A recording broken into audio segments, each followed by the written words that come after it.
देहरादून में कल होने वाली ग्लोबल इन्वेस्टर समिट से पहले राज्य में किसानों के मुद्दे पर सियासत गर्मा गई है। दरअसल पूर्व मुख्यमंत्री हरीश रावत ने आपदा प्रभावित किसानों को उचित मुआवजा दिए जाने और गन्ना मूल्य राशि बढ़ाने की मांग को लेकर महात्मा गांधी की प्रतिमा के पास उपवास रखा। हरीश रावत का आरोप है कि बीजेपी के सत्ता में आने के बाद हर वर्ग परेशान है।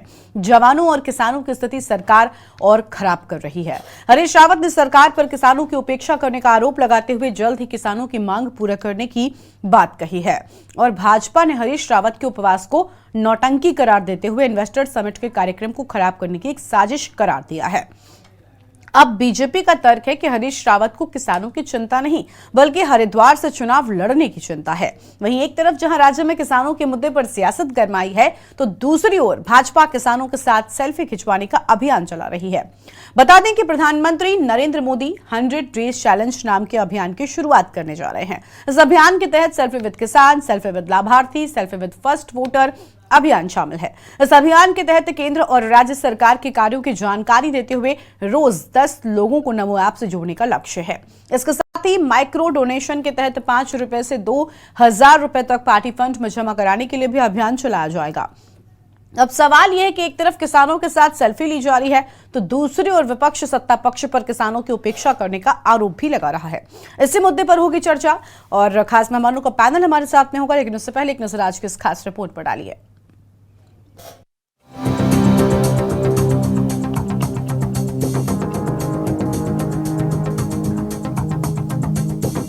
देवभूमि उत्तराखंड में किसानों के मुद्दे पर सियासत गर्मा गई है। दरअसल पूर्व मुख्यमंत्री हरीश रावत ने आपदा प्रभावित किसानों को उचित मुआवजा दिए जाने और गन्ना मूल्य राशि बढ़ाने की मांग को लेकर महात्मा गांधी की प्रतिमा के पास उपवास रखा।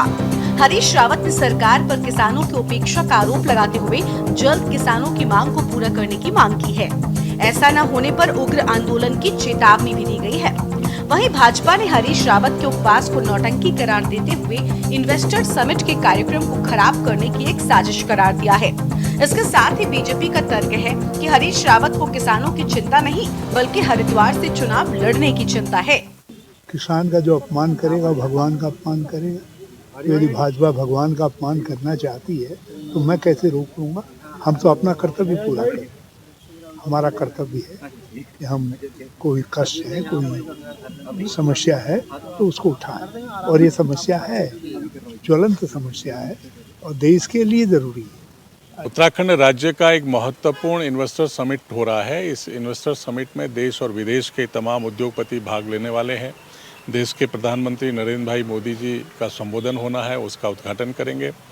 और हरीश रावत जी जो पूर्व मुख्यमंत्री हैं उत्तराखंड के, आज जो है धरने पर बैठकर नौटंकी कर रहे हैं। वो सिर्फ मीडिया अटेंशन चाहते हैं। उनको इस आयोजन का स्वागत और अभिनंदन करना चाहिए था और एक सकारात्मक और रचनात्मक विपक्ष की भूमिका में उनको रहना चाहिए था, लेकिन ये उनके आदत है। उनको किसानों की चिंता नहीं है, अपने भविष्य को लेकर वो आशंकित है, इसलिए ये सब इस तरीके की नौटंकी कर रहे हैं। वहीं राज्य में एक तरफ जहां किसानों के मुद्दे पर सियासत गरमाई हुई है तो वहीं दूसरी ओर भाजपा किसानों के साथ सेल्फी खिंचाने का अभियान चला रही है। बता दें कि प्रधानमंत्री नरेंद्र मोदी 100 डेज चैलेंज नामक अभियान शुरू करने जा रहे हैं। इस अभियान के तहत सेल्फी विद किसान, सेल्फी विद लाभार्थी, सेल्फी विद फर्स्ट वोटर अभियान शामिल है। इस अभियान के तहत केंद्र और राज्य सरकार के कार्यों की जानकारी देते हुए रोज 10 लोगों को नमो ऐप से जोड़ने का लक्ष्य है। इसके साथ ही माइक्रो डोनेशन के तहत 5 रुपए से 2 रुपए तक पार्टी फंड में जमा कराने के लिए भी अभियान चलाया जाएगा।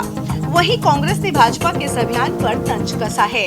जितने भी लाभार्थी हैं, भारत सरकार की विभिन्न योजनाओं का, राज्य सरकार की विभिन्न योजनाओं का लाभ जिन जिन लाभार्थियों के द्वारा लिया गया है उनके साथ में सेल्फी खिंचवाने का और उस सेल्फी को नमो ऐप पर अपलोड करने का कार्यक्रम है। सेल्फी विद लाभार्थी तो महिला मोर्चा को हमने इस कार्यक्रम की जिम्मेदारी दी है। महिला मोर्चा कार्यकर्ता पदाधिकारी सभी लाभार्थियों के साथ फोटो खींच के इसको अपलोड करेंगे। इसी के साथ में सेल्फी विद फर्स्ट वोटर, जो नवीन मतदाता हमारे बने हैं जो पहली बार वोट देंगे, उनका काम युवा मोर्चा को हमने सौंपा है। देखिए, उद्देश्य तो एक व्यापारी की तरह है। चाणक्य जी ने कहा जिस देश का राजा व्यापारी होगा उस देश की प्रजा भिखारी होगी। लगभग उसी ओर को जा रहे हैं। रुपया लगातार कमज़ोर हो रहा है, डॉलर महंगा हो रहा है। अग्निवीर योजना से लेके तमाम 700 किसान इसी सरकार में आंदोलन में मरे हैं और वो किसानों के संग सेल्फी खिंचाने की बात कर रहे हैं, इससे आश्चर्य क्या होगा? वो देश की जनता को देख रहे हैं कि ये मेरी बातों पर आ रहे नहीं आ रहे। थाली बजा के, शंख बजा के, घंटे बजा के जिस आदमी ने कोरोना भगाने की कोशिश की, आदमी आज भी उसी को पूज रहा है। विश्व मजाक उड़ा रहा है कि भारत में कोरोना में जहाँ लाखों लोग मर गए कोरोना में, कोई शायद ऐसा होगा जिसका परिचित न मरा हो, लेकिन उस देश का नागरिक आज भी थाली, शंख बजाकर, घंटा, घड़ियाल बजाकर कोरोना को भगाने की बात करने वाले प्रधानमंत्री को पूछता हो, वहां देश की चिंता होना स्वाभाविक है। कुल मिलाकर राज्य में होने वाली लोकसभा चुनाव और इन्वेस्टर समिट से पहले किसानों के मुद्दे पर सियासत गर्मा गई है। हरीश रावत लगातार किसानों के मुद्दे पर सरकार को घेर रहे हैं और लगातार आपदा प्रभावित किसानों को उचित मुआवजा दिए जाने और गन्ना मूल्य राशि बढ़ाने की मांग को लेकर आंदोलन भी कर रहे हैं। ऐसे में सवाल यह है कि आखिर क्यों सरकार किसानों की मांग को पूरा नहीं कर रही है? क्या किसानों के साथ सेल्फी लेने से किसानों की समस्या दूर हो जाएगी? स्पेशल डेस्क के न्यूज इंडिया। और देवभूमि के दंगल में आज इसी मुद्दे को लेकर करेंगे विस्तार से बातचीत। खास मेहमानों का पैनल हमारे साथ में है, इनसे आपका परिचय कराते हैं। हमारे साथ में नवीन पिरशाली साहब जुड़ चुके हैं, प्रदेश प्रवक्ता हैं भारतीय जनता पार्टी की ओर से। उमा सिसोदिया जी हैं, वरिष्ठ नेता हैं आम आदमी पार्टी की ओर से। और शांति प्रसाद भट्ट जी हमारे साथ में हैं, यूकेडी के नेता हैं। सुभाष झा जी हमारे साथ में जुड़ चुके हैं, वरिष्ठ पत्रकार हैं। नवीन पिरशाली साहब के साथ में अपनी चर्चा की शुरुआत करते हैं। नवीन जी, ठीक है, कई सारे अभियान बीजेपी चलाती है, कभी दिए भी जलवाती है, कभी थाली बजवाती है, लेकिन क्या सेल्फी लेने से किसी के साथ उसकी समस्याएं कम होती हैं? देखिए, सरकार का काम है जनता के साथ जुड़े रहना, और हमारी सरकार जनता की सरकार है, तो इससे जनता के साथ जुड़ी रहती है। अब विषय है हरीश रावत जी का उपवास। मैं ये कहना चाहूंगा कि 100 चूहे खाकर बिल्ली हज को चली।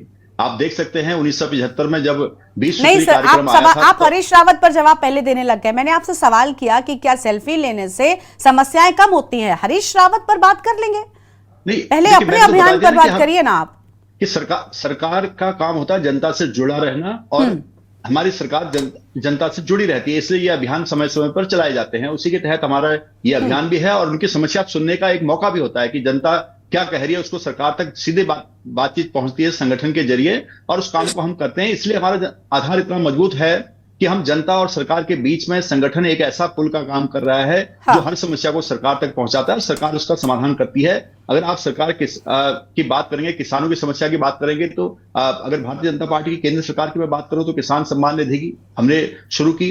किसान कृषि प्रधानमंत्री कृषि जो सिंचाई योजना है, यह भारतीय जनता पार्टी की सरकार ने शुरू की है।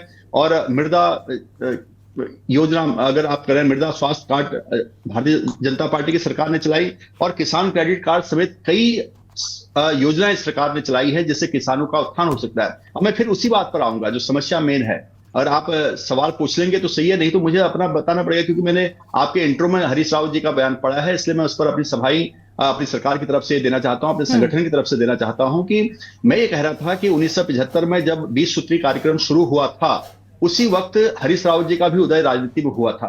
तब से लेकर अब तक उनको किसानों की कभी सुध याद नहीं आई। चाहे उत्तर प्रदेश का हिस्सा हम होते थे, चाहे चंद्रभान जी से एनडी तिवारी तक जी की बात की जाए, या फिर मुलायम सिंह जी की बात की जाए, तो उसके बाद ही उत्तराखंड हमें मिला। तो विरासत में बहुत समस्याएं हमें मिली, और उसके बाद भी एनडी तिवारी जी के समय में बहुत गड़बड़ियां हुई। उसको ठीक करने का काम हरीश रावत जी कर सकते थे, उनको भी जनता ने मौका दिया मुख्यमंत्री बनने का, लेकिन तब तो चूहे खाने में मस्त थे। और अब जब हज जाने का पासपोर्ट उनको मिल चुका तो हज कर रहे हैं। तो इसलिए मैं कह रहा हूं कि 100 चूहे खाकर बिल्ली हज को चली। ये एक इतना बड़ा ग्लोबल समिट पहली बार उत्तराखंड में इस लेवल पर हो रहा है, और हमें उम्मीद है उस समिट से उत्तराखंड के सर्वांगीण विकास में उसमें खलल डालने का काम हरीश रावत जी कर रहे हैं, और अपनी बूढ़ी हो चुकी राजनीति को फिर से धार देने की कोशिश कर रहे हैं। लेकिन जनता सब समझती है, ऐसे नेताओं को नकार दिया जाता है जो विकास में बाधा बनते हैं। ठीक है, लेकिन एक बात ये भी ना कि अभी आपने एक कहावत कही हरीश रावत को लेकर कि 900 चूहे खाकर बिल्ली हज को चली। कहावत तो एक आप पर भी सूट होती है कि हम करें तो सब ठीक और बाकी करें तो कुछ और, है ना? ये गलत चीज हो जाती है कई बार। मुझे लगता है कि जैसे आपने कहा ना कि हम जनता से जुड़ने के लिए सेल्फी वाले अभियान चला रहे हैं, ठीक है, इस तरीके के अभियान से आप जनता से कनेक्ट करते हैं, जनता आपके साथ कनेक्ट करती है, लेकिन ये अभियान सोशल मीडिया पर तो खूब अच्छे से चल जाते हैं, लेकिन असल में जब धरातल पर आप जाएंगे ना, तो किसान की समस्याओं को इससे रत्ती भर भी फर्क नहीं पड़ेगा। आपको लग रहा है कि उसके साथ एक सेल्फी ले लेने से क्या उसका कोई भी भला होने वाला है? तो वहां पर जब आप देखेंगे ना, तो ये सोशल मीडिया के लिए ये ठीक है, ये ठीक है आपका अभियान, नहीं, आप वहां पर ट्रेंड ये कर बिल्कुल नहीं जाएंगे, है। लेकिन ये- अगर मकसद आपका समस्याएं दूर करना या कनेक्ट कर पाना है तो मुझे लगता है ये किसान के लिहाज से तो नहीं ठीक हो सकता। किसी स्टूडेंट के लिए नहीं, आपने गरिमा जी, चलाया बिल्कुल- होता तो बेहतर बिल्कुल होता। नहीं।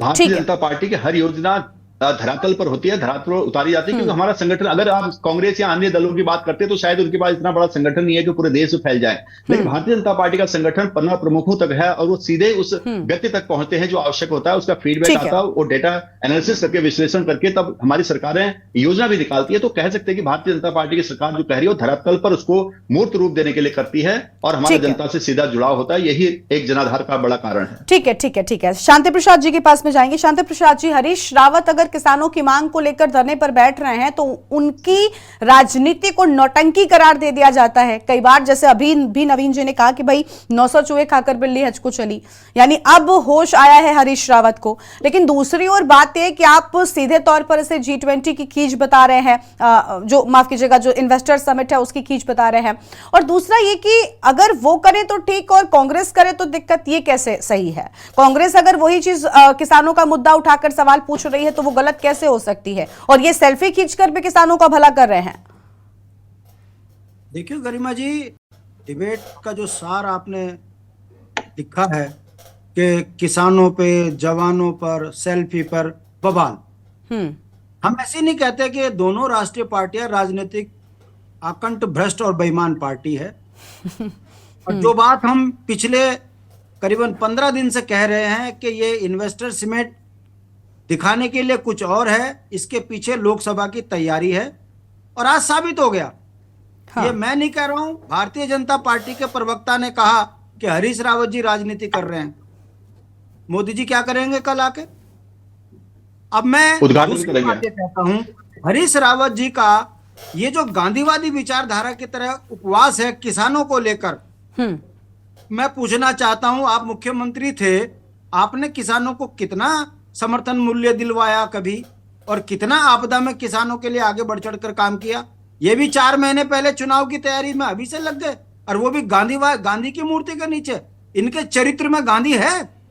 उत्तराखंड में यदि गांधी की विचारधारा होती तो उत्तराखंड 85,000 करोड़ के कर्ज में ना डूबता, नौजवान लड़के सड़कों पे आंदोलन ना करते। तो ये निश्चित रूप से राजनीतिक नौटंकी साबित हो रही है, और हरीश रावत जी को नेपथ्य पे कांग्रेस ने फेंक दिया।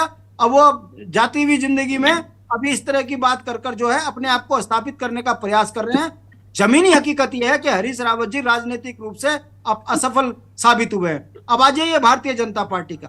देखिए गरिमा जी, हमने पहले कहा था कि इन्वेस्टर समिट लोकसभा की तैयारी है, और बयान देखिए क्या आ रहे हैं कि हम पहले वोटर से फोटो सेल्फी लेंगे। ये अंग्रेजों की पार्टी है, 1925 से अंग्रेजों का साथ ऐसा दिया, साइनिंग इंडिया, राइजिंग इंडिया, और अब लग गए सेल्फी और बात करते हैं कि अंग्रेजों का विरोध करो, अंग्रेजी का विरोध करो। दूसरी बात, अब ये जो इन्वेस्टर समिट के नाम पर 100-200 करोड़ रुपए जो कमाएंगे, आज बयान आ गया इनका कि हम 5 रुपए से लेके 2,000 रुपए लेंगे। अब ये कार्यकर्ताओं के नाम से अपने अकाउंट में डाल देंगे 200-300 करोड़। हो गई चुनाव की तैयारी।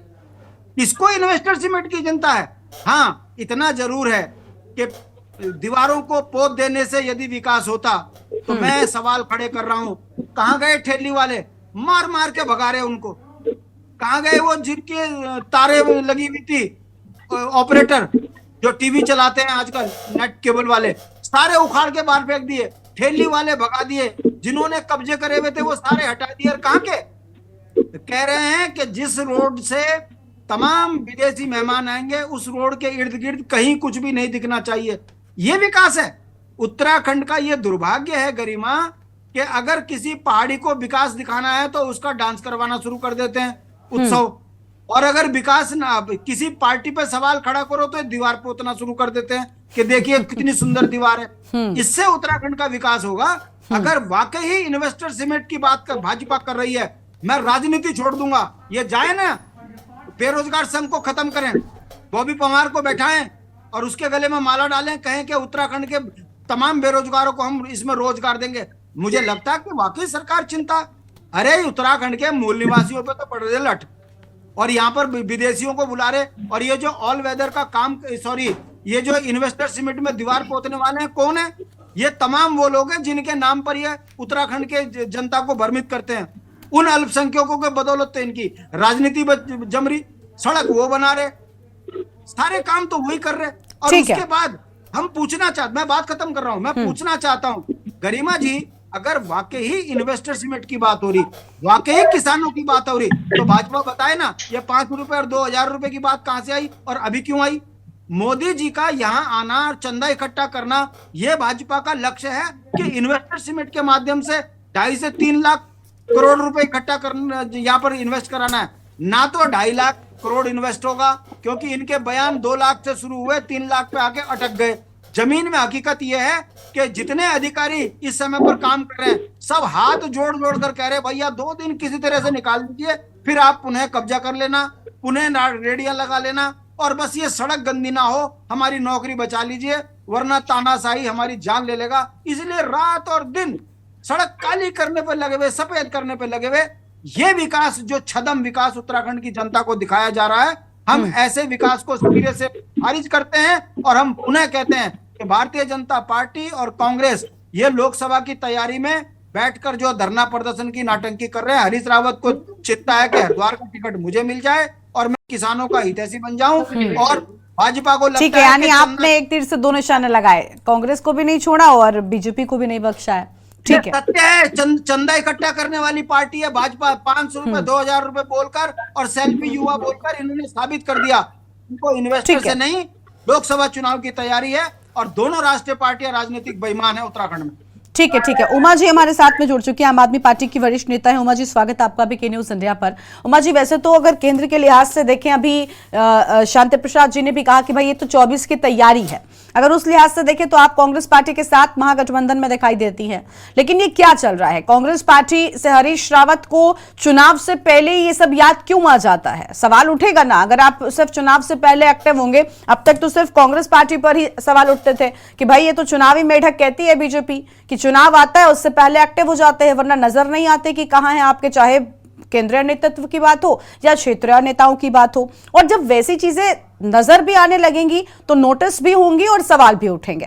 अब हरीश रावत जी का स्वास्थ्य भी बहुत ठीक नहीं था, हम सब ने देखा, अभी पिछले दिनों ही वो अस्पताल पहुंचे थे, और अब सीधे वो धरातल पर उतरकर हम देख पा रहे हैं कि किसानों की मांग का झंडा बुलंद कर रहे हैं। तो ये अचानक से क्यों? देखिए गरिमा जी, हरीश रावत उत्तराखंड के एक बड़े नेता हैं, कद्दावर नेता हैं, और जितनी हमारी उम्र है उससे ज्यादा शायद उनको राजनीतिक उम्र उनकी हो चुकी है, और वो लगातार मुद्दों पर मुखर रहे हैं पिछले। अब उनके ऊपर ये आरोप लगाया जा सकता है कि वो अपनी राजनीति बचाने के लिए कर रहे हैं या अपनी पार्टी में अपने कद को बढ़ाने के लिए सब काम कर रहे हैं, लेकिन एक नेता, विपक्ष के एक नेता के जो धर्म होने चाहिए, हरीश रावत जी उन्हीं धर्मों को निभा रहे हैं। अगर हरीश रावत जी या कोई भी विपक्ष का नेता अपने घर पर बैठे है तो आप कहेंगे कि विपक्ष सड़कों पर नहीं उतर रहा है, विपक्ष विरोध नहीं कर रहा है। और अगर अब विपक्ष विरोध की राजनीति कर रहा है, गलत चीजों पर आवाज मुखर कर रहा है जनता की, तो उनको करने दीजिए। ये लोकतंत्र की खूबसूरती है कि अगर सरकार का कोई काम विपक्ष को समझ नहीं आता, ठीक नहीं लगता, तो विपक्ष के नेताओं को उनके खिलाफ बोलना चाहिए। ये एक स्वस्थ लोकतंत्र के लिए एक अच्छा विपक्ष होना बहुत जरूरी है। अदरवाइज जो सत्ता पक्ष है वो कहीं ना कहीं हिटलर शाही की तरफ चला जाएगा। और जैसा कि इस देश में हम लगातार बहुत सारे डिबेट्स में हम इस बात को बोलते भी हैं कि धीरे धीरे जो हमारे जो सत्ता पक्ष है उनका जो तानाशाही पूर्ण रवैया है वो विपक्षी पार्टियों पर तो नजर आता ही आता है, अब अपने नेताओं पर भी नजर आने लगा है। और धीरे धीरे एक तानाशाही की तरफ बढ़ता हुआ लोकतंत्र, मैं समझती हूँ कि हिंदुस्तान के लिए बड़े खतरे की घंटी है, जिसको बचाने के लिए विपक्ष को भी मजबूत होना पड़ेगा और सत्ता पक्ष तो मजबूत है ही। रही बात, अभी जब हम लोग सेल्फी के बारे में बात कर रहे हैं, तो माननीय प्रधानमंत्री मोदी जी जब सत्ता में आए थे पहली बार, तो उन्होंने कहा था सेल्फी विद डॉटर, कि मैं लड़कियों के साथ, अपनी बेटियों के साथ आप सेल्फी खींचिए। उन्होंने एक नारा भी दिया, बेटी बचाओ और बेटी पढ़ाओ। मैं सिर्फ इतना जानना चाहती हूँ कि सेल्फी विद डॉटर के उन सेल्फियों से क्या कोई आंकड़ा है बीजेपी के पास कि कितनी बेटियों को आप लोगों ने बचाया, कितनी बेटियों की आप लोगों ने लाइफ सुधारी है? क्या हमारे देश में क्या रेप के केसेस कम हो गए हैं? क्या महिलाएं सुरक्षित होकर सड़कों पर घूमने लगी हैं? बहुत सारे प्रश्न हैं, बहुत सारे प्रश्न हैं। वो प्रश्न सेल्फी खींच लेने से खत्म नहीं हो जाएंगे। विपक्ष से प्रश्न पूछे पूछेगा। ठीक है, सेल्फी विद डॉटर खींचना या सेल्फी विद किसानों के साथ लेना या सेल्फी जो सैनिकों के साथ लेना, ये सोशल मीडिया का बेहतरीन इवेंट हो सकता है कि सभी कार्यकर्ताओं को आप एक काम दे दीजिए कि ठीक है, आपके क्षेत्र में जो आर्मी वाले हैं या जो दूसरे किसान हैं उनके साथ फोटो खींचिए और अपलोड कीजिए। ये कार्यकर्ताओं को एंगेज रखने के लिए एक अच्छी रणनीति बीजेपी की हो सकती है, लेकिन क्या इस रणनीति से वाकई में धरातल पर महिलाओं की स्थिति, किसानों की स्थिति, सैनिकों की स्थिति सुधर जाएगी? हमने 1 साल से ज्यादा किसान आंदोलन को दिल्ली में देखा है और हमने बीजेपी के उन सभी नेताओं के बयान भी आज तक अच्छे तरीके से याद है जब किसानों को खालिस्तान समर्थक भी उन्होंने साबित करने की कोशिश की, कहीं ना कहीं उनका हमारे किसानों का कनेक्शन वहां से जोड़ने की कोशिश की। सिख धर्म के जो लोग वहां पर थे उनको कहीं ना कहीं डिमोरलाइज करने की कोशिश की और एक सामाजिक वैमनस्य फैलाने की कोशिश भी बीजेपी के कार्यकर्ताओं ने, नेताओं ने की और प्रधानमंत्री मोदी जी उसको रोकने में नाकामयाब रहे। कोई एक बयान उनका इस तरह का नहीं आया उस दौरान कि जब उन्होंने अपने नेताओं के अनर्गल बयानों पर उनको कहा हो कि ये सब बोलना बंद कीजिए। लेकिन हम लोगों ने देखा है कि किस तरीके से किसानों को किसान आंदोलन के समय देश में किस तरह का माहौल बनाने की कोशिश की एक धर्म विशेष के खिलाफ, जो कि हम लोग ही थे, हमारे अपने ही लोग वहां पर बैठे हुए थे, हमारे अपने ही किसान वहां पर बैठे हुए थे। अब 2024 में कहीं ना कहीं मोदी जी को यह महसूस होता है कि एक वर्ग जो उनसे नाराज है। ठीक है, मैं मानती हूँ मोदी जी ने 3 काले कानूनों को वापस लिया, उन्होंने देश से कहा कि मैं अपनी बात को समझा नहीं पाया, किसान भाइयों को नहीं समझा पाया, मैं उसके लिए माफी मांगता हूँ और मैं अपने ये आंदोलन अपने 3 कानून में वापस लेता हूँ। प्रधानमंत्री मोदी जी ने बड़े खुले मन से पूरे देश के सामने ये बात कही कि उन्होंने इस बात को माना कि गलत था, लेकिन कहीं ना कहीं उनको इस बात का डर जरूर है कि किसान उनसे नाराज हैं और वाकई में किसान उनसे नाराज हैं।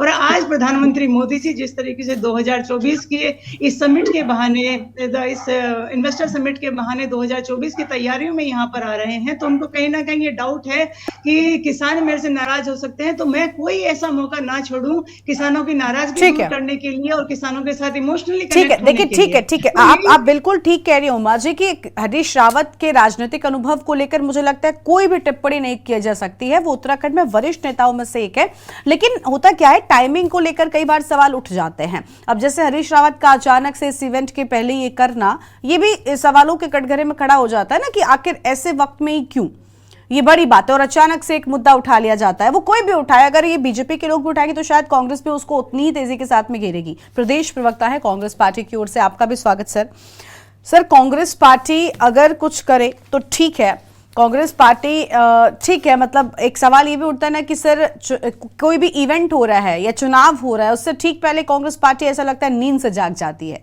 अभी 24 का चुनाव है, उससे पहले हरीश रावत जी भले ही स्वास्थ्य ठीक ना हो, लेकिन क्योंकि कहीं ना कहीं अपनी चीजें भी करती रहनी है और हरीश रावत अपनी कुछ चीजों के लिए अब जाने भी जाते आए हैं, वो लगातार जिस तरीके से प्रदर्शन या धरने पर बैठ जाते हैं, ये उनका एक टैक्टिक्स बन चुका है। तो ऐसे में बीजेपी अब इसे नौटंकी करार दे रही है, क्या कहेंगे आप? देखिए, एक चीज आप कह रहे हैं कि चुनाव आने से पहले, इवेंट पहले होने से पहले हरीश रावत जी धरने में बैठे। क्या हरीश रावत जी को धरने में नहीं बैठना चाहिए था या आप लोगों से परमिशन लेके बैठना था उनको? मैं एक चीज कह रहा हूँ, आप पता है 23 सितंबर 2023 को उस धरने पे बैठे थे। उससे पहले वो जून में बैठे, जुलाई में बैठे, अगस्त में बैठे, उसके बाद जो एरो सिटी देहरादून के अंदर जिसकी बात हो उसके अंदर वो धरने में बैठे। जब किसानों के लिए आपने देखो तमाम जब बाढ़ आ गई थी हरिद्वार के अंदर, पूरा हैदराबाद से लेकर पूरे किसानों के घरों के अंदर पानी बढ़, उनकी फसलें चौपट हो गई थी, वो ट्रैक्टरों पे जाके पैदल जा करके। आपको तो इनके इंतजाम को सलाम करना चाहिए कि इस उम्र में भी लोग जनता के लोगों के लिए लड़ रहे, लोगों के बीच जाके लड़। लोग एक चुनाव हारने के बाद घर बैठ जाते हैं, लोग जनता को कोसने लगते हैं।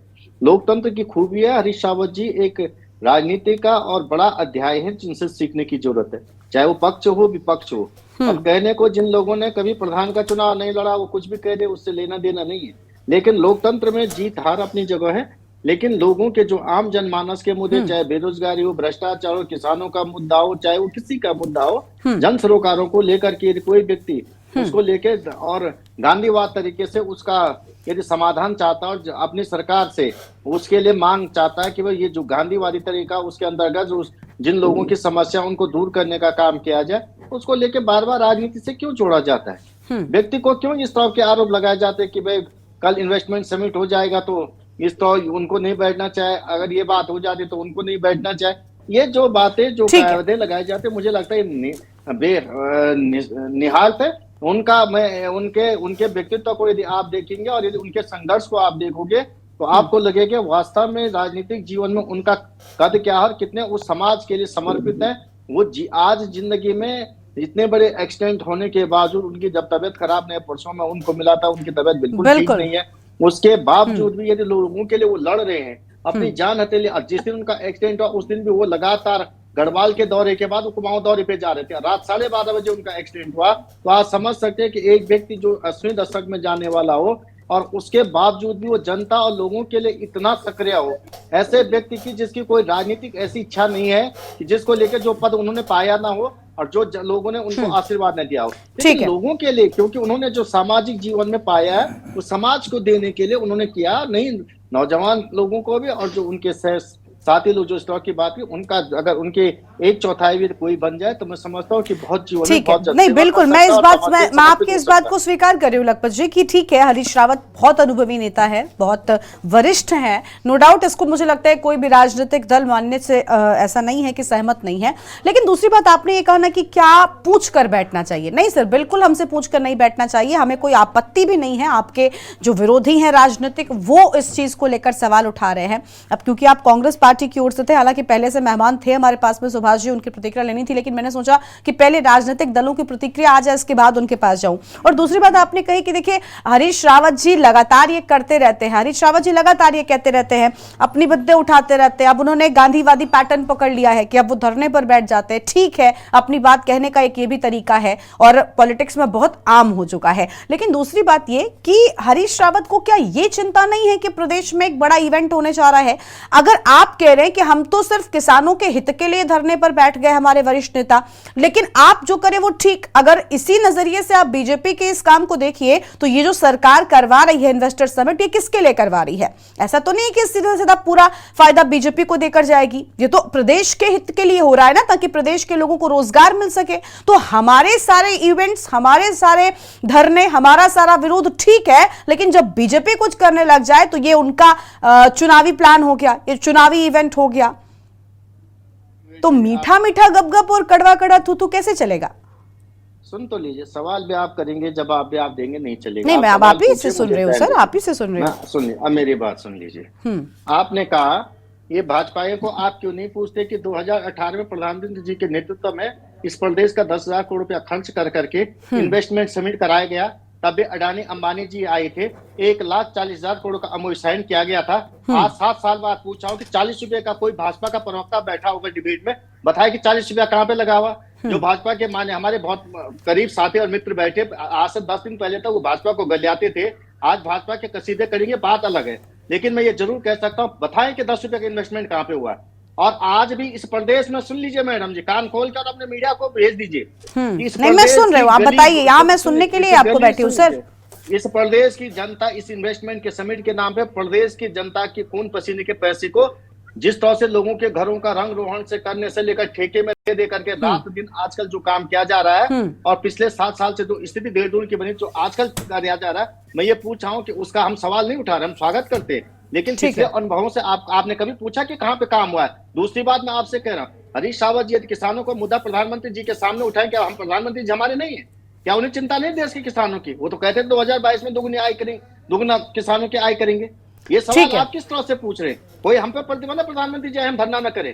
नहीं सर, मैंने प्रधानमंत्री नहीं कहा, आप ध्यान से पहले सुना करिए, पहले आप लखपत जी ध्यान से सुना करिए। मैंने ये कहा कि एक इवेंट हो रहा है, उसमें देश विदेश के व्यापारी आ रहे हैं, आप पहले ध्यान से सुना करिए, उसके बाद। और मुझ पर मत गरजिए सर, क्योंकि आपत्ति मुझे नहीं, आपके राजनीतिक विरोधियों को है। तो इस बात को पहले तो क्लैरिफाई कर लीजिए कि आपको किसके सवालों का जवाब देना है, और सवाल आप उल्टा मुझसे मत करिए। मुझे आपसे सवाल करना है जिसका जवाब देने के लिए आप आज आए हुए हैं, ठीक है? नहीं है, आप क्लियर होते तो आप सवाल नहीं उठाते। मीडिया का काम है प्रश्न नहीं, मैं क्यों? अच्छा, मतलब आपसे सवाल उठाए तो हम गलत हो जाते हैं। आपके हित की बात करें, अभी मैंने बीजेपी को लेकर भी वही चीज पूछी, मैंने दोनों के नजरिए से सवाल किया। सर, मुझ पर सवाल मत उठाइए, मुझ पर सवाल मत उठाइए, बहुत हो गया अब, ठीक है? जनता की बातें कहेंगे तो ज्यादा ठीक है। हाँ, मैं जनता की बात कह रही हूँ, मुझे मत सिखाइए मुझे किसकी बात करनी है, मुझे बेहतरीन तरीके से पता है, ठीक है? एक बात और कह देता, हरीश रावत जी के अनुभव की बात नहीं है, हाँ। अनुभव तो बहुत नेताओं के पास है, राजनीतिक जीवन बहुत देखा, लेकिन हरीश रावत जी के संघर्ष से सीखने की बात कही मैंने। ठीक है जिस सर, तरह ठीक से है। आज भी उनकी सक्रियता जनता के लिए, हाँ ठीक है, बिल्कुल बिल्कुल, हर कोई मान रहा है कि उनकी तबीयत ठीक नहीं है, वो स्वस्थ नहीं है, बावजूद इसके वो धरने पर बैठ रहे हैं। ठीक है सर। अब आपकी पार्टी के पास और लोग आपके पास नहीं है तो क्या किया जाए? हरीश रावत जी को ऐसी स्थिति में भी आना पड़ रहा है, वो आपकी पार्टी की समस्या है, व्यक्तिगत समस्या है। ठीक है, आऊंगी आपके पास, अभी लौटूंगी सर, और मेहमान है उनकी भी राय जाननी है। लखपत जी, एक तो आप पहले ही देरी से आए। सुभाष जी, ये क्या चल रहा है? मतलब कांग्रेस पार्टी से सवाल पूछना भी अब गलत हो गया है। जिन्हें सत्ता का लालच होता है, जिन्हें मलाई खाने का लालच होता है, हरीश रावत जी कांग्रेस में आज ठीक है लखपत जी, हो गया। अब और मेहमानों को आप बोलने देंगे? लखपत जी हो गया सर, हो गया। सुन लीजिएगा। ठीक है, हाँ सुभाष जी आप कंटिन्यू करिए। लखपत जी प्लीज आप शांत हो जाइए, आऊंगी आपके पास बाद में। के प्रवक्ता की इजाजत हो तो मैं बोल दूं। हाँ बोलिए सर, सुभाष जी कंटिन्यू। हाँ, आप अपना सवाल अब कीजिए। हाँ सर, ये क्या है? मतलब बीजेपी को लेकर अगर सवाल किए जाएं तो ठीक है, मैंने शुरुआत ही बीजेपी से की थी। अब इस पे मैं आता हूँ। जी, पहली बात कि जो सेल्फी खिंचवा रहे हैं, कांग्रेस को पता नहीं राजनीति करने आती है ठीक से कि नहीं, मैं नहीं जानता, क्योंकि देख करके ऐसा ही लगता है। सेल्फी खींचने का एक अभियान कांग्रेस पार्टी को भी करना चाहिए। जिन 700 लोग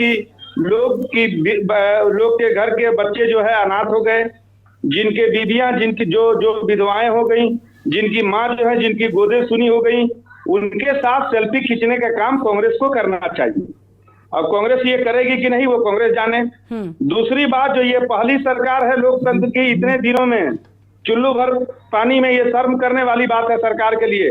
मोदी जी ने बहुत बाद में माफी मांगी और हार करके माफी मांगी, पश्चाताप से माफी नहीं मांगा था किसानों से।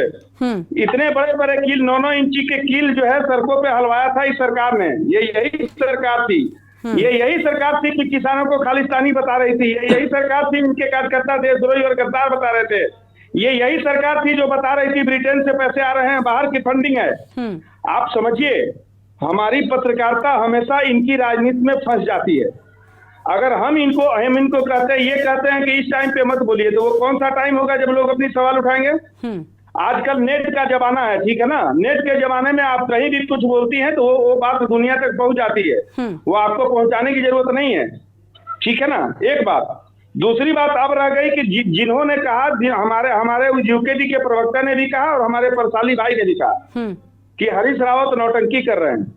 भाई साहब, मैं हरीश रावत से मेरा कोई लेना देना नहीं, ना मेरा भाजपा से कोई लेना देना है, लेकिन इस बात को मानिए कि ये निर्विवाद सत्य है उत्तराखंड का कि हरीश रावत जी यहाँ के एक कदावर नेता हैं और आपके हाँ कहने और ना कहने से उनके कद कम नहीं हो जाते, पहली बात। दूसरी बात, उनके साथ अगर कोई शब्दों का प्रयोग करें तो इतनी कम से कम ध्यान रखें कि कम से कम वो साहित्यिक भाषा में और बढ़िया भाषा में भी आलोचना कटु से कटु की जा सकती है। तो आप उनके धरना को नौटंकी कहें, ये बात हजम नहीं होता।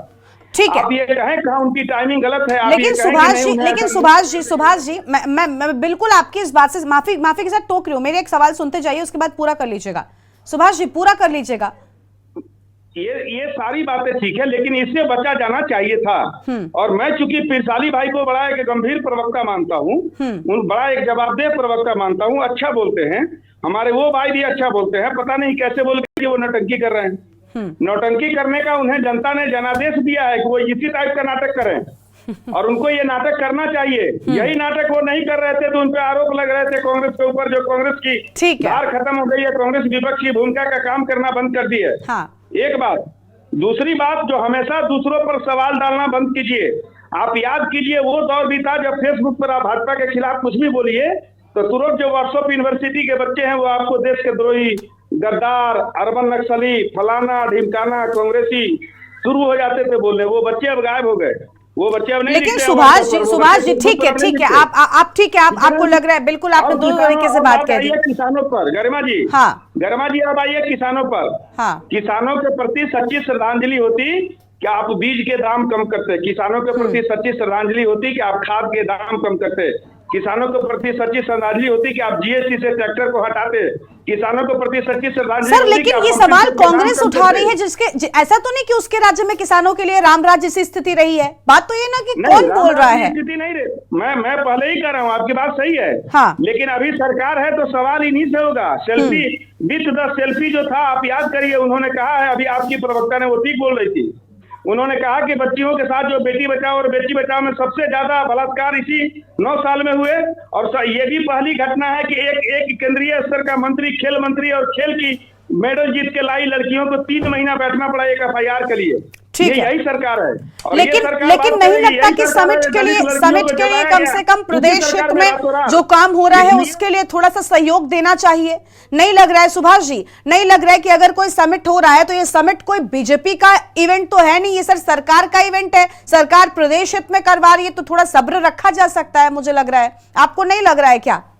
ये सही टाइम है, रणनीति के हिसाब से कांग्रेस के लिए ये सही टाइम था। तो फिर उसको राजनीति कहिए ना। आपने भी कहा ना कि राजनीति के लिए बिल्कुल परफेक्ट टाइम है। आपने ठीक कहा। अगर सारे लोगों ने एक सेकंड गर्मा जी, ये बात को खत्म करने दीजिए, आप सबको बोलने दिए। हाँ, नहीं मैं बोलने दूंगी आपको। त्रिवेंद्र सिंह रावत के समय में किसी ने धरना नहीं किया था। 1.5 लाख करोड़ के MOU साइन हुए, खबरें चली, 1.5 रुपए भी आए क्या? तो आज धरना करने से हरीश रावत के पैसे कम हो जाएंगे, MOU करके वो लोग भाग जाएंगे? ये बच्चों जैसी बातें हैं ये लोग जो कर रहे हैं, और परिपक्व बात कर रहे हैं, ये परिपक्व बातें नहीं हो रही हैं, ठीक है ना। सच्ची बात ये है कि जिन्हें MOU करना है, जिन्हें बिजनेस करना है, वो इसके लिए आंसू बहाने नहीं जाएंगे कि हरीश रावत आज धरना करनी है, नहीं भाई साहब अब हम यहाँ से चलते हैं, और वो धरना नहीं कर रहे तो नहीं भाई साहब उत्तराखंड। ठीक है, बिल्कुल ठीक कहा आपने। ये एक परिपक्व बात है, लेकिन आपको नहीं लगता कि हरीश रावत जैसे कद्दावर नेता को ऐसे वक्त पर ये क्या सही लगता है? क्या उनके इस कदम पर सवाल से ज्यादा उनकी इस टाइमिंग पर है? और समिट हो रहा है सर, ये कोई आप भले ही देखिए विपक्षी कह लें उसको, सियासी इवेंट है, उनके पार्टी के प्रमोशन के लिए, कुछ भी कह सकते हो आप, लेकिन हो तो प्रदेश हित के लिए रहा है ना। अगर कोई निवेश आएगा तो प्रदेश में ही तो स्थापित होगा, प्रदेश के युवाओं को जो बेरोजगार है उनको रोजगार मिलेगा। तो ऐसे में थोड़ा सा सब्र क्या संभव नहीं था? और आपने खुद कहा, आपने जिस शब्द का इस्तेमाल किया कि ये राजनीति के लिए परफेक्ट टाइम है, तो या तो इस कदम को आप राजनीति करार दे दीजिए। इसलिए मैं बोलूं, हाँ मैं आ रही हूँ आपके पास। कांग्रेस एक राजनीतिक दल है, भाजपा एक राजनीतिक दल है, उसे राजनीति क्यों नहीं करना चाहिए? ठीक है, वो राजनीति के लिए ही राजनीतिक पार्टी है, ये सवाल आप क्यों करती हैं? ठीक है, जब राजनीतिक दल है तो वो राजनीति करेगा, उसे 24 घंटे राजनीति करनी चाहिए। मोदी जी 24 घंटे राजनीति करते हैं, 1 घंटा भी कम राजनीति उनका कम नहीं होता है। तो जब वो 24 घंटे राजनीति करते हैं तो विपक्ष को 24 घंटे राजनीति क्यों नहीं करनी चाहिए? ठीक है, उमा जी कुछ कह रही, मैं उनको सुन लूं उसके बाद। ठीक है, लखपत जी के पास उसके बाद आते हैं। जिस तरीके से बीजेपी के मीडिया, बीजेपी ने पूरे मीडिया को और सोशल मीडिया पर अपना परचम लहरा रखा है। अभी हमने 4 चुनाव में देखा, टीवी खोलो तो मोदी जी, मोबाइल खोलो तो मोदी जी, अखबार खोलो तो मोदी जी, हर जगह बहुत पैसा है आप लोगों के पास, बीजेपी वालों के पास वाकई में बहुत पैसा है। देश को जिस तरीके से इन्होंने लूटा हुआ है, अडानी और अंबानी जी की तिजोरी में पूरे देश को बेच रखा है, उनके पास बहुत पैसा है। भगवान इनके पैसों को नजर ना लगाए, कमाते रहिए। बन चुका था, आप बोलिए, कृषि बिल आने से पहले वेयर हाउस अडानी का बन चुका था। बिल्कुल, कृषि बिल आने से पहले सोनीपत में, हम लोग हरियाणा से जुड़े हुए हैं, सोनीपत में अडानी जी और अंबानी जी के बड़े बड़े वेयर हाउस बन चुके थे कि जहां पर हम किसानों से सस्ते में अनाज खरीदेंगे और वेयर हाउसेज में बंद करेंगे। सबको पता है, सब लोगों ने देखा है। और अगर ये सोशल मीडिया ना होता तो शायद इस तरह की न्यूज हम और आप तक नहीं पहुंच पाती। अगर आज ऐसे में जब इन्वेस्टर समिट है और प्रमुख विपक्षी पार्टी कांग्रेस अगर धरने पर बैठी है, तो मैं समझती हूँ बिल्कुल सही बैठी है और बिल्कुल सही टाइम पर बैठी है। कम से कम आज इस विषय पर हम लोग डिबेट तो कर रहे हैं, कम से कम आज मीडिया ने इस पर ध्यान तो दिया कि कोई बैठा है। अदरवाइज अगर इस समय हम लोग नहीं बैठे होते तो मीडिया को ध्यान भी नहीं आता कि कौन कहां पर बैठा है और कौन किस मुद्दे पर बैठकर सरकार का ध्यान आकर्षित करने की कोशिश कर रहा है। देखिए, हम लोग विपक्षी पार्टी हैं और हम लोग अगर जनता के मुद्दों पर सरकार का ध्यान आकर्षित करने की कोशिश नहीं करेंगे, मीडिया का ध्यान आकर्षित नहीं करेंगे, जनता का ध्यान आकर्षित नहीं करेंगे, तो लोकतंत्र खतरे में आएगा। मैंने पहले भी बोला, ठीक है, देखिए राजनीति में आपने ठीक कहा, भी इस देश के लिए बहुत ज्यादा जरूरी है और वो अगर कांग्रेस पार्टी विपक्षी भूमिका निभाती है तो हम उनके साथ हैं। ठीक है, लखपत जी कुछ कह रहे हैं। हाँ लखपत जी बताइए। देखिए, जिन चीजों को लेके मैं बातें कर रहा था, हमारे मित्र ने बहुत अच्छी बातें कही। मैं 2-3 चीजें आपसे क्लियर करने देता। बहुत नौजवान और एंकर हैं, बहुत सुलझे हुए हैं, लेकिन जिस तरह की आप बातें कह रहे हैं या भाजपा वाले कह रहे हैं कि वो नौटंकी करते हैं, वो ड्रामा करते हैं। नहीं सर, ये मैंने नहीं कहा, मैंने कोट किया है। आप ध्यान, मैं फिर आपको रोकूंगी। मैंने नहीं कहा, ये मैंने कोट किया है सर। नहीं, आपने तो ये कहा ना कि वो टाइमिंग को लेके आप जो बातें कह रहे हैं उस पे आपने कहा। हाँ। लेकिन भाजपा नौटंकी लेकिन को लेके नौटंकी जो शब्द बातें कह रहे हैं, आपके विरोधियों का है सर। हाँ। आप कहने सुन लीजिए। हाँ। लेकिन आप प्रवक्ता नहीं ना भाजपा की। बिल्कुल आप तय नहीं करेंगे। आपको ये कहने का भी अधिकार नहीं कि कौन सा टाइमिंग होना चाहिए। हरीश रावत टाइमिंग आप सर, मुझे सवाल पूछने का अधिकार है या नहीं है, या आप ही सवाल बताएंगे मुझे? मैं पूछ रहा हूँ सवाल। आप बेहतर होता ये पूछते कि इनसे ये पूछते कि 2018 में यही मोदी जी आए थे या अडानी अंबानी जी आए थे, उन्होंने 1,40,000 करोड़ के एमओयू साइन किए थे, वो राजीव गांधी स्टेडियम में कराए थे। ये पूछा जाए इनसे कि 1 रुपया कहाँ पे लगा, किसको रोजगार मिला? अभी उसका जवाब देंगे, लेकिन अब आप ही मुझे सवाल बताने लग जाएंगे कि मुझे आपसे कौन सा सवाल पूछना है या मुझे नवीन जी से कौन सा सवाल पूछना है, तो फिर आप ही बैठिए डिबेट में। आपको ये इन्वेस्टमेंट समिट की इतनी चिंता है, मैं ये पूछना चाह रहा हूँ सवाल। आज आप देहरादून में घूमोगे, इस उत्तराखंड की जनमानस के खून पसीना का पैसा जिस तरह से बहाया जा रहा है, लोगों को डबल ट्रिपल रेट में ठेकेदारी को टेंडर दे के रात दिन पुताई कराने का काम किया जा रहा है, जो पानी की तरफ पैसा बहाया जा रहा है, उसका लाभ होगा नहीं होगा? 18 में यही हुआ था। ये तो इनसे पूछा। हरीश रावत जी तो जनमानस और किसानों के मुद्दे को लेके बैठे। 23 सितंबर को उन्होंने राज्यपाल भवन का घेराव किया। तब तो कोई चुनाव नहीं था, तब तो किसी तरह की कोई वो नहीं हो रही थी। लेकिन एक चीज बताएं, जब पीड़ाएं हो, आज किसान गन्ना बिक रहा है, गन्ने की खरीद पिड़ाई शुरू हो चुकी है, लोगों को उसका भुगतान नहीं मिल रहा है, लोग परेशान हो रखे हैं, लोगों को सुविधाएं नहीं मिल। हरिद्वार के अंदर खेत फसलें बर्बाद हो गई। आप जानते उत्तराखंड में इस समय सबसे ज्यादा जल प्रलय हुआ, और हरिद्वार में और ये उत्तराखंड में बहुत ज्यादा फसलें बर्बाद हुई। उन किसानों को मुआवजा नहीं मिला, जिनके खेत कट गई, जिनकी फसलें बर्बाद होगी, जिन लोगों के आजीविका साधन खत्म हो गए हैं, उनकी पीड़ा को लेकर के यदि नहीं कहेंगे। हरीश रावत बनना आसान, हरीश रावत सदियों में पैदा होता है, अनुभव हो सकता है, लोग चुनाव जीत सकते, पदों पे जा सकते, ये अलग बात है। और जहां तक ये बातें कह रहे, मैंने इसलिए अपने मित्र को भी कहा, भाजपा के प्रवक्ता को भी कहा, हरीश रावत जी में ये लालसा होती सत्ता की ना, तो सत्ता से बाहर ही नहीं होती। वो कहीं टापे मार मार के कहाँ चले जाते। लेकिन वो विषम परिस्थितियों में उन्होंने एक विचारधारा को, गांधीवादी विचारधारा को उन्होंने छोड़ा नहीं। इस गांधीवादी विचारधारा को लेकर देश बनाया है, और इसको लेकर के उन्होंने कभी छोड़ा नहीं। सत्ता के लालच में कभी नहीं रही। मैं ये जरूर कह सकता हूं कि केवल आरोप लगाना और अभद्र भाषा का कहना भाजपा का एक सलूका हो गया है। हरीश रावत जी को गाली दे दो, हरीश रावत जी को अशब्द कह दो, हरीश रावत जी को कोई बात कह तो कह देते कि उनको तो पूछना ही नहीं चाहे, उनका तो कोई वही नहीं। और बोलते कौन है? जो वार्ड मेंबर के चुनाव नहीं जीते। ठीक है लखपत जी, बस एक बात कहूंगी, ठीक है, आपने देखिए हरीश रावत के कद को लेकर कोई कुछ नहीं कह रहा है, मैं खुद व्यक्तिगत रूप से मानती हूँ। रखा जाए। और मैं एक चीज आपसे कह सकता हूँ कि हरीश रावत का अस्तित्व नहीं होता, आज आप डिबेट भी नहीं कर रहे होते। सर पहले तो देखिए मैं आपसे यही कहूंगी कि आप डिबेट में शुरुआत से जुड़ा करिए। आपने, क्योंकि मैंने जो सवाल बीजेपी से किए थे वो आपने सुने नहीं, इसलिए आप आकर सीधा मुझ पर हमला बोल रहे हैं, जबकि ना तो वो वर्ड नौटंकी मेरा क्रिएटेड है और ना ही मैंने हरीश रावत को लेकर, मैं व्यक्तिगत रूप से उनसे मैंने मुलाकात की और मैं जानती हूं हरीश रावत के राजनीतिक अस्तित्व को भी, और मैं उन्हें व्यक्तिगत रूप से भी जानती हूं। इसलिए मुझे ये मत बताइए, मैं जानती हूं और यहां पर मौजूद हर शख्स इस बात को मानेगा कि वो राजनीतिक रूप से कब से एक्टिव है, लेकिन बात यहां पर उनके राजनीतिक जीवन को लेकर या उन पर व्यक्तिगत कोई टिप्पणी नहीं की थी। इवन भाजपा की ओर से भी, मैं अपना तो कह ही रही हूं, लेकिन भाजपा की ओर से भी ऐसी कोई टिप्पणी नहीं की गई थी। और आप क्योंकि चर्चा में शुरुआत से नहीं आए, आपने आधे वक्त के बाद में डिबेट ज्वाइन किया, इसलिए आपको नहीं पता था कि मैं बीजेपी से पहले ये सवाल कर चुकी हूं कि भाई क्या चल रहा है। और इसके पहले भी हमने इस समिट को लेकर न जाने कितनी डिबेट्स की, जिसमें हमने ये पूछा है कि आपने इसके पहले वाले समिट को लेकर तस्वीर क्लियर नहीं की। इसी के चलते विपक्षी जो है वो इस बार सवाल उठा रहे हैं।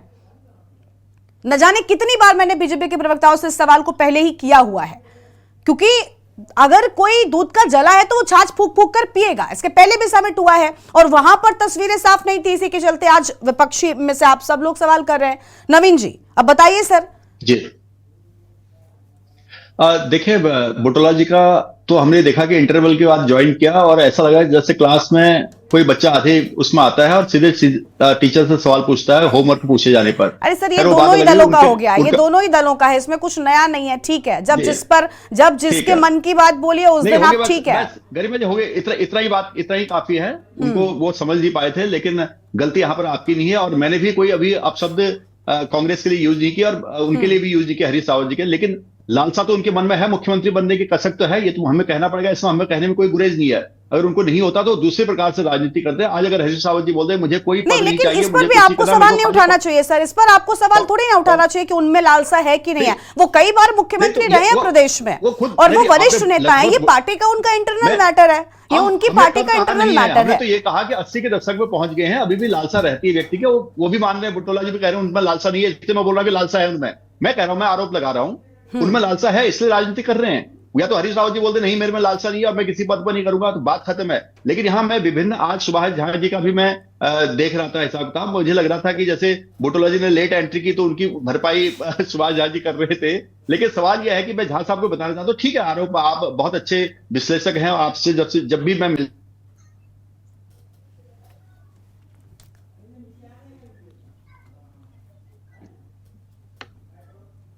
ये जो सवाल है आज उत्तराखंड के एक नए विकास के आयाम स्थापित करने के लिए जो भारतीय जनता पार्टी की सरकार का प्रयास है, ये प्रयास सफल होना चाहिए। इसमें विपक्ष को भी सहयोग करना चाहिए था। अगर उस विपक्ष सहयोग नहीं करा तो उससे ये नहीं होगा कि हमारा कार्यक्रम असफल हो जाएगा। अब बार बार बात आती है कि पिछला ठीक है, कार्यक्रम को लेकर होगा, एक सवाल भी किया था ना कि सर देखिए पहले वाले इन्वेस्टर समिट को लेकर बहुत सारे सवाल उठ गए, मैं उसी का जवाब दे रहा हूँ कि पिछला वाला समिट आशा अनुरूप सफल नहीं हुआ था, लेकिन फिर भी विधानसभा में हमारी सरकार ने चलिए स्वीकार किया कम से कम आपने जी। 975 उससे छोटे बड़े लघु उद्योग लगाए गए थे, 975 लघु उद्योग लगाए, 22,000 लोगों को नौकरी दी गई। ये विधानसभा में सरकार ने बताया है और वहां पर सारे पेपर से आप चाहें तो आरटीआई से मंगवा सकते हैं। और बार बार ये कि कुछ नहीं हुआ कुछ नहीं हुआ, उससे मैं खुद मान रहा हूं कि उतना आशा के अनुरूप ये सफल नहीं हो पाया जितना होना चाहिए था। लेकिन हमने फिर भी जो प्रयास किया, प्रयास फलीभूत हुआ और सेकंड टाइम का जो ग्लोबल इन्वेस्टर समिट है ये नए विकास का स्थापित करेगा, ये मैं कहना चाह रहा हूँ। ठीक है, सुभाष जी कुछ कह रहे हैं। सुभाष जी, मैं ये कह रहा था कि आप 2018 की बात कर रहे हैं, 2018 में तो वो भी आलोचना ही कर रहे थे बैठ करके भाजपा का। हाँ मैं बिल्कुल मानता हूं, लेकिन मेरी बुद्धि में सुधार हुआ। जब मैंने पढ़ा, मैंने पूरा पढ़ा, अध्ययन किया, तो मुझे ये लगा कि जो राजनीति में प्रवक्ताओं के लिए ये स्थिति बड़ी विकट हो जाती है। बिल्कुल नहीं, मेरे लिए बहुत बहुत सहज है। कोई मानता है कि मैंने दल बदला, मैंने माना है कि कोई ज्यादा अंतर नहीं है। गरिमा जी, परिवक्ता और अधिवक्ता, और प्रवक्ताओं ने इस समय बीजेपी का दामन पकड़ लिया है, तो बीजेपी की तरफ से अब केस लड़ेंगे तो लड़ने अरे फिर वॉशिंग पाउडर तो वैसे भी बीजेपी के पास में है ही, वॉशिंग पाउडर तो वैसे भी बीजेपी के पास है। नहीं, बिल्कुल नहीं बता रहा हूँ मैं जो बात बता रहा हूँ कि जिस उद्देश्य के साथ हमने राजनीति को ज्वाइन किया था, उस उद्देश्य की पूर्ति भारतीय जनता पार्टी में ज्यादा अच्छी है, क्योंकि देशभक्ति के लिए, राष्ट्रीय हित के लिए पार्टी ज्यादा अच्छी है। ठीक है, आएंगे। सुभाष जी कुछ कह रहे हैं। सुभाष जी, नवीन जी आज फंस गए। नवीन जी के सामने आज कुछ राह नजर नहीं आई। ठीक है, सुभाष जी को सुन लेते हैं, वो कुछ कह रहे थे। सुभाष जी, नहीं, मैंने कहा कि जो मेरा उद्देश्य था, मेरा राष्ट्रीय हित का जो उद्देश्य था, मेरा ठीक है सर, अब सुभाष जी को सुनते हैं, वो कुछ कह रहे हैं। लखपत जी आएंगे आपके पास, एक साथ सब लोग नहीं। सुभाष जी आप शुरू करिए, वरना सब बोलते रहेंगे। अब ज्यादा हूँ नहीं था। सुभाष जी आपकी आवाज नहीं आ रही है। सुभाष जी, कुछ कहने का मौका नहीं मिल रहा, कुछ बोल रहा। अरे लखपत जी और नवीन जी आपस में चर्चा मत करिए सर। नवीन जी हो गया। नवीन जी प्लीज सुबह, अब बहुत कम वक्त है, देखिए आप लोग ऐसे प्लीज समय खराब मत करिए। लखपत जी हो गया, अभी उनको सुन लेने दीजिए। बोलिए सर। लखपत जी आपस में डिबेट नहीं करनी है ना। लखपत जी और बुटोला जी प्लीज शांत हो जाइए, म्यूट कर दीजिए इन दोनों को। आप अपनी बात शुरू करिए। आपको नहीं आई वो बात अलग है। सुभाष जी आप शुरू करिए, आपकी आवाज एक तो नहीं आ रही है। ये मानव आपके घर वाले लखपत जी आपको समझ में नहीं आ रहा है। लखपत जी आपको समझ में नहीं आ रहा है। लखपत जी, अरे लखपत जी, नवीन जी प्लीज आप जवाब मत दीजिए ना, ऐसे आपस में बात करने के लिए थोड़ी बैठे हुए हैं सर। बाकी मेहमान भी है ना कि आपस में डिबेट करनी है, आप लोग अपना करिएगा प्लीज। सुभाष जी प्लीज, आप लोग कम से कम ये क्या आपस में बातचीत कर रहे हैं। सुभाष जी आप शुरू करिए। गर्मा जी सवाल करिए। हाँ सुभाष जी, देखिए वही है ना कि स्थिति बहुत खतरनाक हो जाती है देखा भी आपने, और पिछले वाले उसको कहें तो क्या कहें पिछले समिट को लेकर। लेकिन आप ही बता दीजिए, बीजेपी की ओर से मैं चाहती हूं कि आप बताइए इस बात को कि क्यों आखिर बीजेपी ने तस्वीर क्लियर नहीं की, और हर बार इस सवाल से बीजेपी बचती आई कि भाई 18 वाले में जो स्थिति हुई उसके लिए जवाब कुछ नहीं है। नवीन जी तो आज बीजेपी में आगे फिर भी जवाब नहीं दे पाए। नहीं, देखिए नवीन जी, इसमें कहीं दो राय नहीं है कि बहुत सज्जन और अच्छे व्यक्ति हैं। ये मैं सार्वजनिक तौर पे कह रहा हूँ, ठीक है। एक अच्छे सुलझे हुए प्रवक्ता हैं। अब कभी कभी नौटंकी जैसे शब्द इनके जुबान पे आ जाते हैं, वो इनके संगत का असर है। चूंकि अब गलत सुभाष जी, मैंने अभी भी नौटंकी नहीं बोला। अगर आप पूरी वीडियो को देखेंगे, मैंने नौटंकी शब्द का इस्तेमाल भी नहीं किया अभी। नहीं, वो सिर्फ एक बार के लिए है भी नहीं ना, इसके पहले भी जब हरीश जी ने कई बार धरना दिया उस दौरान भी यही शब्द उठा था। उनको समझाया जाता है कि जब आप डिबेट में बैठे उससे तथ्य नहीं बदल जाते। जो तथ्य है वो है 2018 में टोटली फेल्योर रहा इन्वेस्टर समिट। उसको मानिए, इन्वेस्टर समिट इसलिए नहीं हुआ था कि 200 लोगों की नौकरी लग जाएगी और थोड़े से ये हो जाएंगे, इसके लिए इतने तामझाम और खर्चे नहीं हुए थे। ठीक है, 22,000 लोगों की नौकरी लगी, सीन बदलेगी। और इस बात को हमारे चलिए इंतजार बहुत कम करना है। देखिए सुभाष जी, अब इंतजार बहुत कम करना है। गरिमा जी, 22,000 लोगों की नौकरी लगी, 975 उद्योगों में पैसा लगा। लेकिन सर ये भी तो देखिए ना कि आपने उस इवेंट को करने में कितने हजार करोड़ खर्च किए थे, तो वो तो नुकसान में ही आ जाते हैं ना आप। नहीं, नुकसान नहीं, लोगों का देखो, इन्वेस्टर आता है, वो पैसा वो लेके आता है। वही चीज है, बाद में इन्वेस्टर्स भी चले जाते हैं। सवाल तो इस बार के आपके समिट को लेकर भी उठ रहे हैं कि आपके प्रदेश में लैंड माफिया और जिस तरीके से सब हावी हैं, आपकी ब्यूरोक्रेसी के लोग कह रहे हैं, तो आखिर ये जो आपका प्लान है एग्जीक्यूट कैसे होगा, कैसे पूरा हो पाएगा? सवाल ऐसा नहीं कि इस बार के समिट को लेकर नहीं उठ रहे हैं, लेकिन हम इंतजार कर रहे हैं कि आखिर देख लेते हैं क्या तस्वीर निकलकर सामने आती है। मुख्यमंत्री जी विदेश भी गए, आपके देश में भी अलग अलग राज्यों से लाने की कोशिश हुई है। चलिए ठीक है, आप सबका बहुत बहुत शुक्रिया हमारे साथ जुड़ने के लिए, चर्चा में अपनी बात रखने के लिए। तो किसानों की मांग को लेकर हरीश रावत की हुंकार तो शुरू हो चुकी है, लेकिन अब इन्वेस्टर समिट से पहले किसानों की मांग को लेकर हरीश रावत जब धरने पर बैठे तो बीजेपी की ओर से बड़ा पलटवार किया गया और कहा गया कि आखिर ऐसे मौकों पर यह क्यों हो रहा है। दूसरी ओर यह भी कि किसानों की चिंता अचानक से हरीश रावत को कैसे सताने लग जाती है। हालांकि ऐसा नहीं है कि बीजेपी या कांग्रेस दोनों के ही सत्ता में रहने के दौरान किसानों की स्थिति बहुत ठीक रही हो। देवभूमि के दंगल में आज उतना ही। आप देखते रहिए के न्यूज़ इंडिया। नमस्कार।